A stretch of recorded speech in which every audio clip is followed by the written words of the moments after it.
और उधर सारा आकांक्षा के बेहद ही पास आने लगती हैं।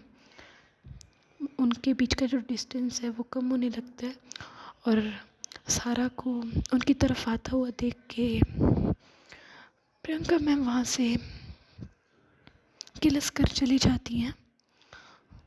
हालांकि वो अपने मन में सोच रही होती है कि यार क्या सच में आकांक्षा के दिल में सारा के लिए कुछ नहीं है, लेकिन तो वैसे बोल के चुप हो जाती हैं और वहाँ से चले जाती हैं। और इधर हमारी सारा मैडम आती हैं और कहती कि बाय द वे कोई यहाँ पे क्या कर रहा है। तो आकांक्षा बोलती कि कोई यहाँ पे क्या कर रहा है। तो सारा बोलती कि ओ हेलो, ये मेरी तुम टांग खिंचाई क्यों कर रही हो। तो आकांक्षा बोलती कि हाँ तो तुम यहाँ पे क्या कर रहे हो। हाँ तो सारा बोलती कि क्यों, मैं घूम नहीं सकती यहाँ पे, ग्राउंड है यार, कॉलेज का ग्राउंड है, कोई भी आ सकता है। आकांक्षा बोलती कि अच्छा अगर कोई भी आ सकता है ना तो मुझे नहीं यहाँ पे रहना। ऐसे बोल के एकदम से वहाँ से जाने लगती हैं।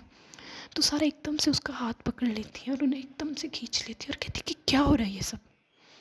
हाँ कब से तुम्हें मनाने की कोशिश कर रही हूँ, लेकिन नहीं, तुम्हें तो भाव पे भाव, भाव पे भाव खाना है, तुम क्यों मानने लगी।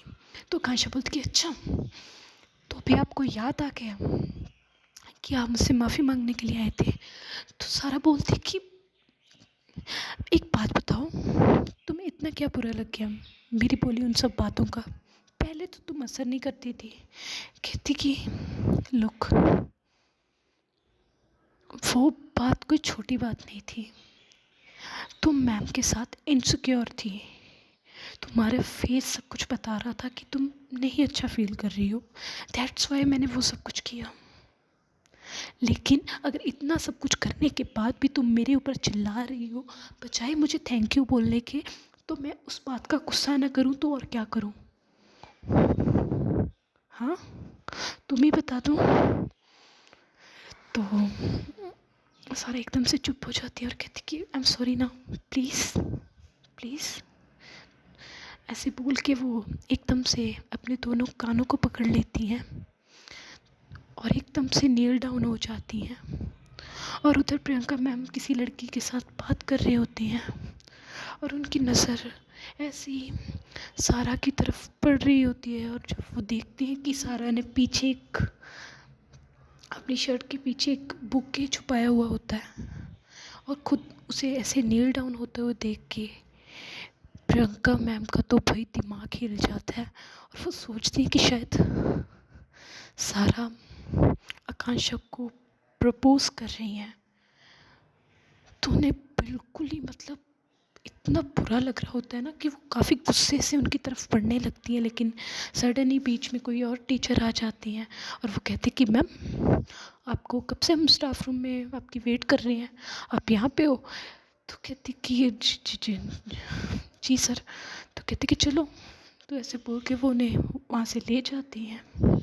हालांकि कहीं ना कहीं प्रियंका मैम के दिल और दिमाग में वो डर बैठ जाता है कि नहीं, इन लोगों के बीच में कुछ ना कुछ चल रहा है। तो ये बात उनके दिमाग में पड़ जाती है। और उधर जब सारा नील डाउन होती है और अपने दोनों ही कानों को पकड़कर उनकी तरफ देख रही होती है, आकांक्षा की तरफ, तो आकांक्षा की एक नज़र जैसे ही सारा के फेस के ऊपर पड़ती है तो उन्हें ऐसे नील डाउन होता हुआ, सिर्फ उनके लिए होता हुआ देख के उन्हें उनके ऊपर मतलब पता नहीं उनके दिल में एक अलग सी ही फीलिंग पैदा होने लगती है। वो 2 मिनट के लिए खो जाती हैं। तो इधर हमारी सारा एकदम से अपने पीछे से एक बुके लाती हैं और कहती कि अभी भी नहीं माफ़ करोगी क्या मुझे। प्लीज़ आई एम सॉरी, मैंने कभी भी किसी से ऐसे माफ़ी नहीं मांगी आज तक और ना ही मुझे मांगना आता है। प्लीज़ आई एम सॉरी ना, प्लीज़। और जब वो उन्हें ऐसे बोल रही होती हैं तो 2 मिनट के लिए तो बिल्कुल ही वो गुम होती है, लेकिन थोड़ी देर में उन्हें याद आता है कि वो उनसे नाराज़ थी। तो वो सारा की तरफ देखती है और कहती कि तुम्हें पहले तो यहाँ से उठो, तुम यहाँ से उठो, तुम्हें ये सब किसने बताया कि मुझे रेड रोसेस पसंद है? तो सारा बोलती कि ओ रियली, तुम्हें रेड रोसेस पसंद है? बाय द वे, मैंने तो ऐसे ही ला दिए।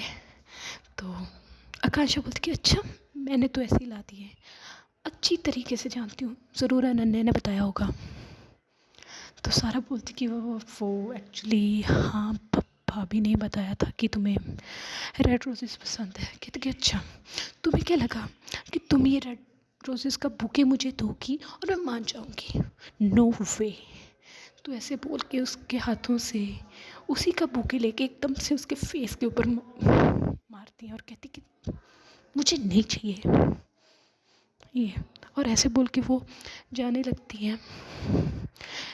तो सारा एकदम से उसको टर्न करती हैं, उसकी आंखों के ऊपर अपना हाथ रख लेती हैं और कहती कि चुप। लेकिन वो तो भी बोल ही रही होती है क्योंकि हाथ उनका आंखों के ऊपर होता है। तो एकदम से कहती कि चुप हो जाओ, और ये जो अपने हाथ पैर चला रही हो ना, इसे चलाना बंद करो।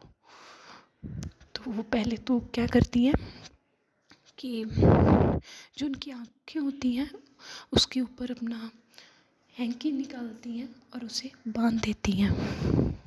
अपने रुमाल को उनकी आँखों के ऊपर बांधने के बाद वो आकांक्षा को वहाँ से लेके जाने लगती हैं और साथ ही साथ में अपना एक हाथ उनके होठों के ऊपर रख लेती हैं।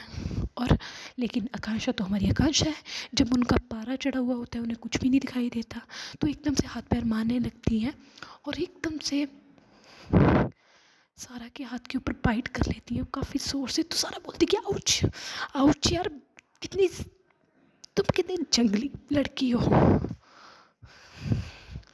तो आकांक्षा बोलती कि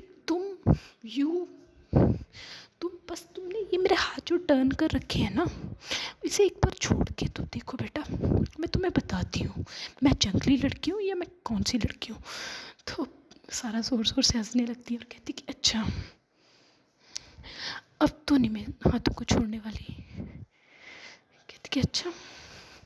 तो एकदम से उन्हें ले जाने लगती हैं उस एक रूम की तरफ।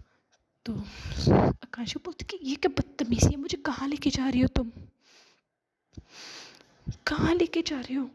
मुझे नहीं जाना है तुम्हारे साथ, और ये क्या बदतमीज़ी है, मेरी आंखें भी तुमने बंद कर दी, ऊपर से अपना हाथ मुझे, अपने हाथ से जो तुमने ये मेरे हाथ पकड़े हुए हैं ना पीछे से, इट्स वेरी बैड। बचाओ बचाओ बचाओ, प्लीज़ मुझे कोई तो बचाओ, इस लड़की का दिमाग हिल गया है, मुझे पता नहीं कहाँ लेके जा रही है, प्लीज़ यार कोई तो बचा लो। तो ऐसे बोल रही होती है। तो फिर से सारा वही करती हैं, अपने एक हाथ से उनके हाथ पकड़ लेती हैं और दूसरा उनके होठों के ऊपर रख देती हैं। तो आकांक्षा फिर से करने लगती हैं, लेकिन इस बार हमारी जो सारा होती हैं उन्हें वो बाइट करने का मौका ही नहीं देती। वो एकदम से उनके होठों के ऊपर हाथ रखती हैं और उन्हें वहाँ से जल्द एक रूम में ले जाती हैं। रूम में ले जाके एकदम से डोर को क्लोज़ कर देती हैं और आकांक्षा की आंखों के ऊपर की जो पट्टी होती है उसे खोल देती हैं और धीरे से अपना हाथ उनके होठों से हटा लेती हैं। तब जाके आकांक्षा कहती कि यार पागल हो गए हो, मुझे मारने वारने का इरादा है जो ऐसे लेके आए हो।